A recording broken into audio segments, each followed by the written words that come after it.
So I hope you're all ready for a good laugh here. Eric Holder says, yeah, I'm interested in a White House bid. Dude, what? Come on, man. Come on. Okay, so we're going to get to policy in a second, but just at face value, just at a cursory glance at this guy. Dude, you have the personality of watching paint dry. There's nothing there. I want to fall asleep just looking at you. And then never mind when you start talking. I'm already in fucking REM sleep, son. What the fuck? No.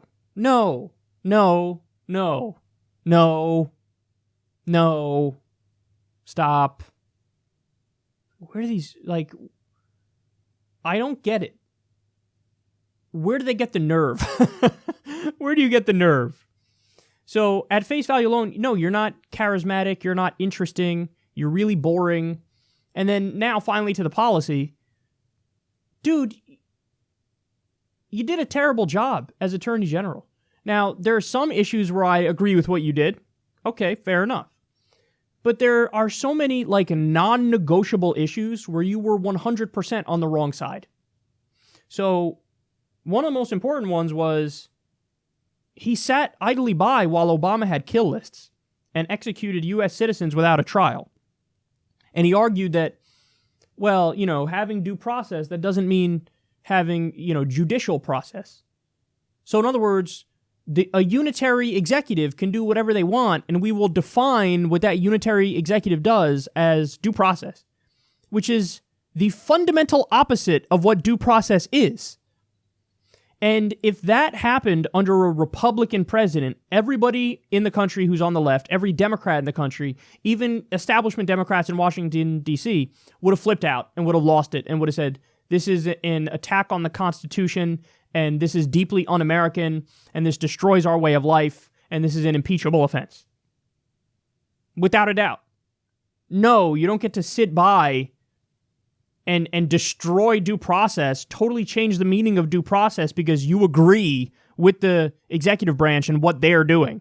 So that's a non-negotiable issue. You're 100% wrong on that.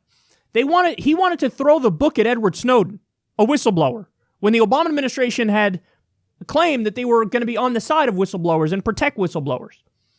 Now, when they were out of power, all of a sudden, Eric Holder's giving an interview saying, well, yeah, I guess I kind of agree with what Edward Snowden did. It was an act of conscience and, it was important. When you were Attorney General, you wanted to throw the book at him. So that's another non-negotiable for me. You don't get to do that.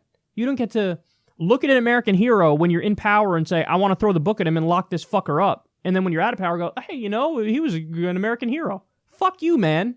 And then the most important one, he refused to prosecute Wall Street criminals.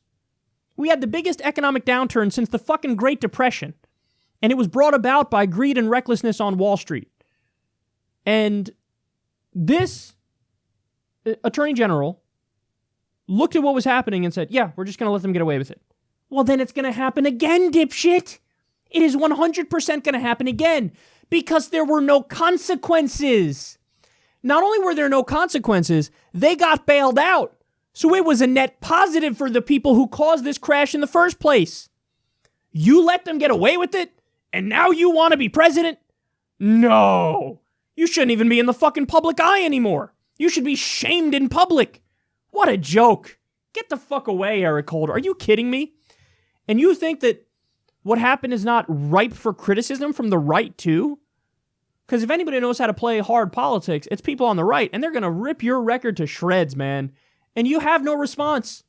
You have no response because you're used to establishment Democratic circles where they throw softballs at you. Oh, you weren't terrible on the issue of, voting rights, so therefore you must be great in every way. Oh, fuck off, Eric Holder. You're interested in the White House. That's too bad. Nobody's interested in having you in the White House.